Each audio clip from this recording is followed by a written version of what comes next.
People are lighting up all over the country. They call it the green rush. Marijuana has moved out of the back alleys and into the open. Happy Cannabis Cup, y'all. In some states, it's legal to grow, to sell, to smoke. And marijuana could be legalized in a city near you. So easy to get, and many think so harmless. But when the smoke clears, is marijuana bad for you? Or could pot actually be good for you? Marijuana is better than all those pills for you in terms of treating? Yeah. I travel the world for answers. What does marijuana do to you? What does it do to your kids? A special investigation. Weed.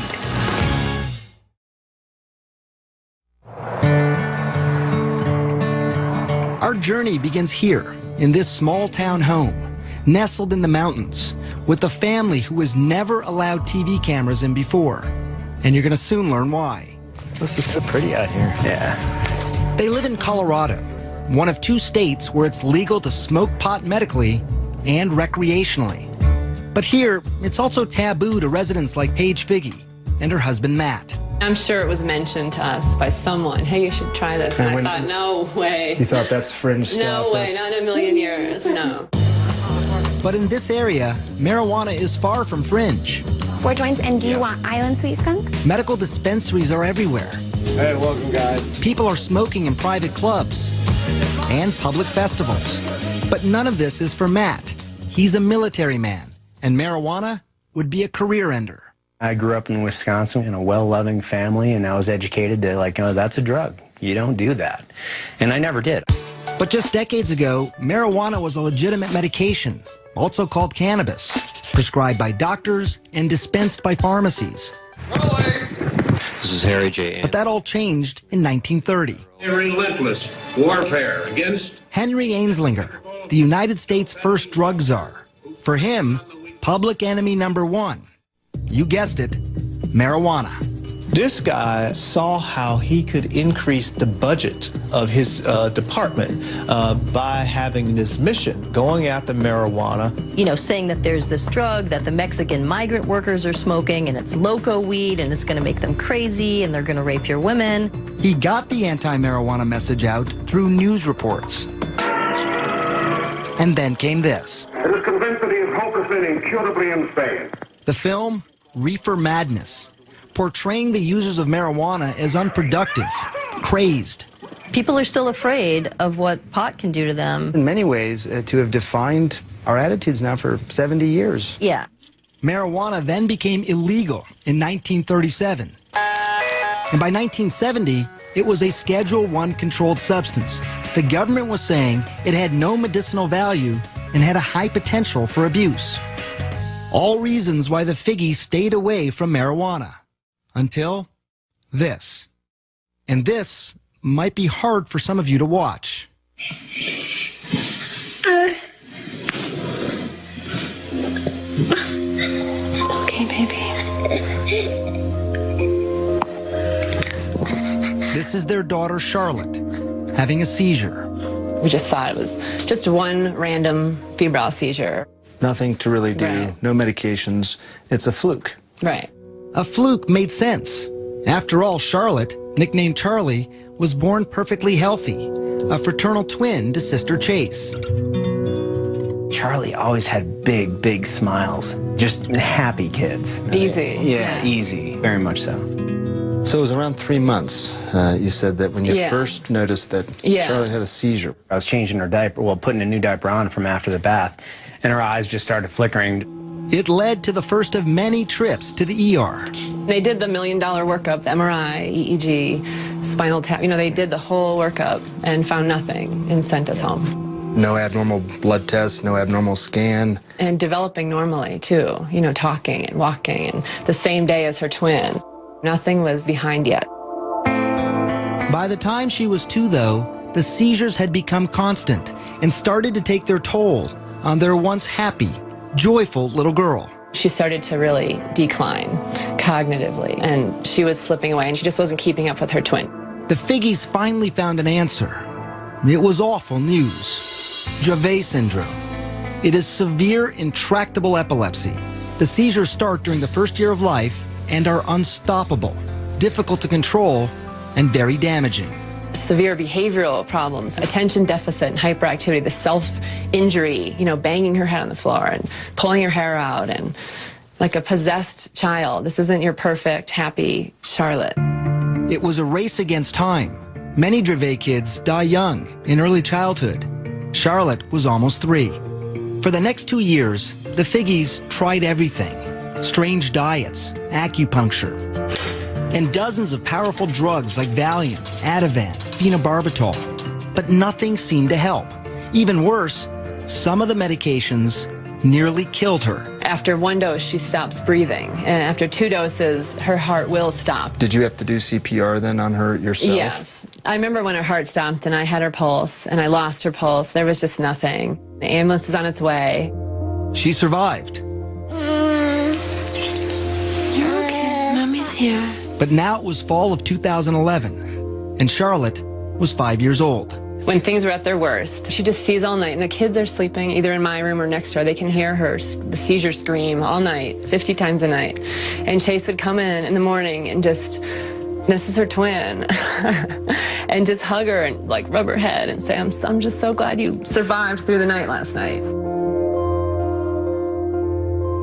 Matt had been deployed to Afghanistan, and the only thing he could do to help was start scouring the internet. And he stumbled onto this video of a child using marijuana. So how's everything going? Jaden had 4 days without a seizure. I'm like, wow, having success on specifically Dravet, this is interesting. It's natural. And while he couldn't ever imagine taking marijuana himself, he was now in the stunning position of recommending it for Charlotte. I was like, we need to do this. And I said, I don't know. Charlie, there you are. And then Charlotte's condition got worse. 300 seizures a week, almost 2 every hour. She was not talking or moving, basically catatonic. As a last resort, doctors wanted to either prescribe a powerful veterinary drug used on epileptic dogs or put Charlotte in a medically induced coma so her brain and body could rest. For Paige, those were not good options. But maybe, just maybe, marijuana now was. But she was about to find out how hard that would be. This isn't go to the pharmacy and pick up your medicine. There was no protocol. When we come back, what will the Figgies do? And what would you do if this were your daughter? Is it she's allergic to? I had resigned myself. I don't think she's going to survive this. We've seen her flatline in the hospital. We've said goodbye. You're listening to Matt and Paige Figgy describe their own daughter. What would you do if this were your child? Charlotte Figgy had an extreme form of epilepsy. Her body was so frail that any seizure could kill her. With no traditional treatment left to try and the clock ticking away, her parents decided to try marijuana. Charlotte was just 5 years old. You need a card in order to be able to get the cannabis from a pharmacy. Doctors have to prescribe it. You need 2 doctors in Colorado to get the card for a juvenile or a child. It was hard. We were the first young child, and they said no. Everyone said no, no, no, no, no. Certainly her age played a role in my hesitance. Dr. Alan Shackelford is a Harvard-trained physician. He's also among a handful of doctors in Colorado who give prescriptions for medical marijuana. From the moment Charlotte entered his office, he knew she was in trouble. While he was just examining her, she had 2 seizures. She'd failed everything. There were no more options for her. Everything had been tried, except cannabis. Here's how scientists think it might work. Marijuana is made up of 2 ingredients. THC, that's the psychoactive part that makes you high, and CBD, also called cannabidiol. It's the CBD that scientists think modulates electrical and chemical activity to help quiet the excessive activity in the brain that causes seizures. I've been telling my patients to cut. Dr. Julie Holland is the editor of The Pot Book, a complete guide to cannabis. For a long time, the work on cannabis and epilepsy was sort of inconclusive. Maybe it works, maybe it doesn't. They couldn't quite figure it out. And it's only when they really started separating THC from CBD that they saw, definitively, yes, CBD seems to really stop seizures. So the Figgies needed to find something that was rare, a strain of marijuana that was low in THC.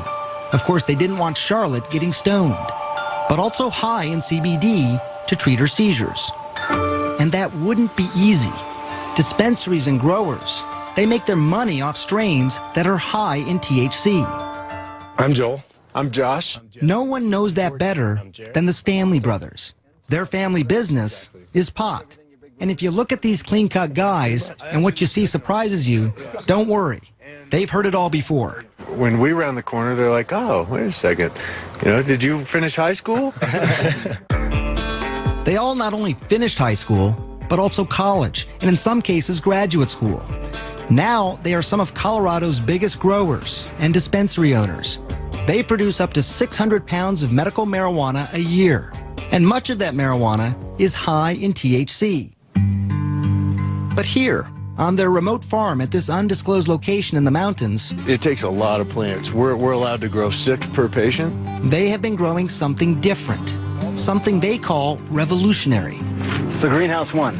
Greenhouse 1, yes. Welcome to paradise. Behind closed doors and under tight security, we enter what the Stanleys call the Garden of Eden. There's nothing like this in the world. This plant's 21% CBD and less than 1% THC. It took years of crossbreeding plants to get to this point. Instead of breeding up the THC, we've bred down the THC and bred up the CBD. And people said, you're crazy. Who's going to smoke that? So why grow it then? Well, the Stanleys also believed in CBD's potential to treat many diseases. And they had seen it change lives before. I always have 2 strains. Meet 19-year-old Chaz Moore. He uses many different strains of marijuana, many of them high in CBD, to treat his rare disorder of the diaphragm. My abs. He can't catch his breath. It's called myoclonus diaphragmatic flutter. This fluttering here, it's annoying, but it becomes painful pretty quickly, I imagine. Yeah, after like 15, 20 minutes, this is where I can start to really feel it. He's about to show me how the marijuana works. He's been convulsing now for 7 minutes. How quickly do you expect this to work? Within the first 5 minutes.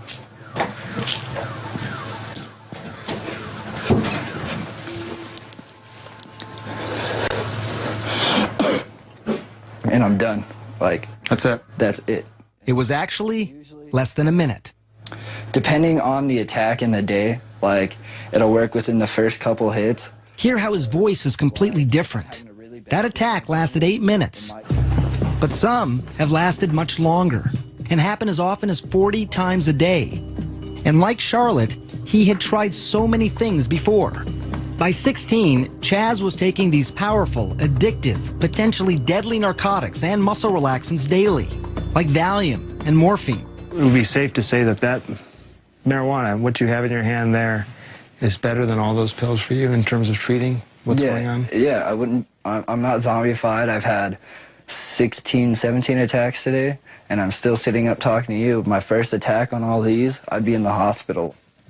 I'm a firm believer that marijuana has actually saved my son's life. Chaz's father, Sean. His quality of life now is 1,000 times better than what it was when he was on the pharmaceuticals. A quality of life that Paige Figge desperately wanted for her daughter Charlotte. But she still had one hurdle to cross: convincing dispensary owners like the Stanleys to sell marijuana to a 5-year-old little girl.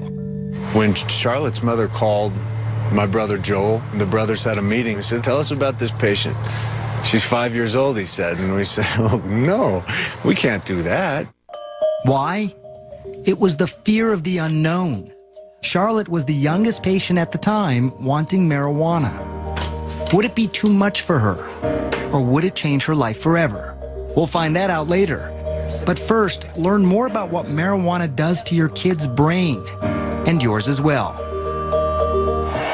April 20th, Denver, Colorado. Tens of thousands from around the country and the world lighting up legally. Happy Cannabis Cup, y'all. For some, it's a lifestyle.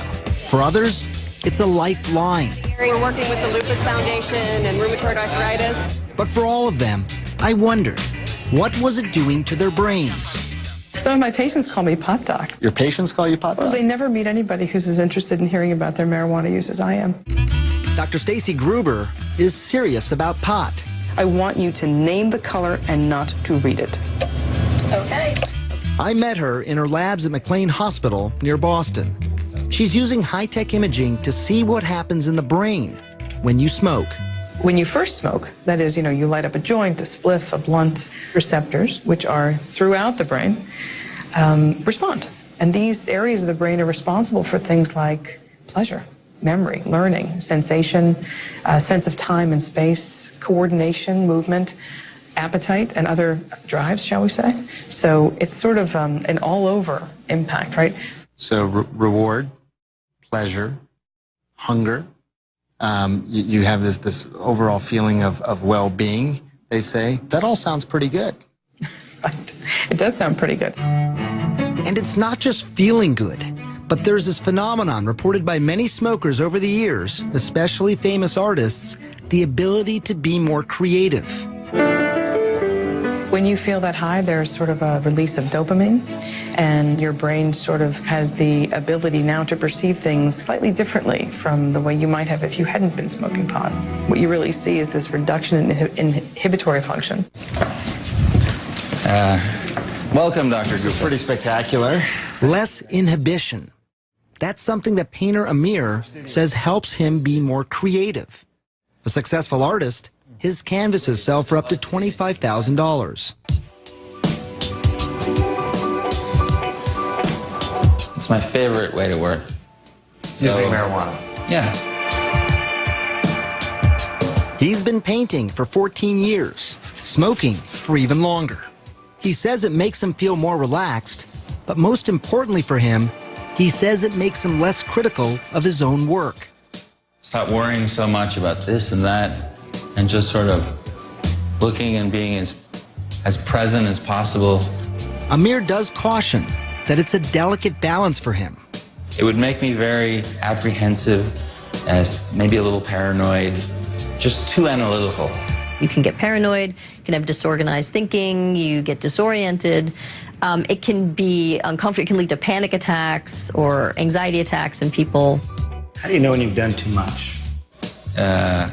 Simple tasks become very frustrating, like mixing paint, and then just sort of get into this state of you know?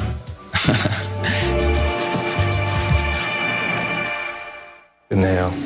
And why that happens is exactly what Columbia University neuroscientist Carl Hart is investigating. Exhale. Research subjects in his lab smoke marijuana and then take a variety of cognitive tests. The effects will be disruption in memory, disruptions in inhibitory control. They will become slower at cognitive functioning, a wide range of things. These effects are temporary, but they're pretty pronounced and they are clear. And it's slowly becoming clear to scientists what part of the brain is most affected. It's the prefrontal cortex. It's very important for planning, thinking, coordinating your behaviors. There are tons of marijuana receptors in this region. And we think that marijuana, particularly in the novice, can disrupt all of those behaviors. An impairment that Hart cautions could be dangerous, especially when driving.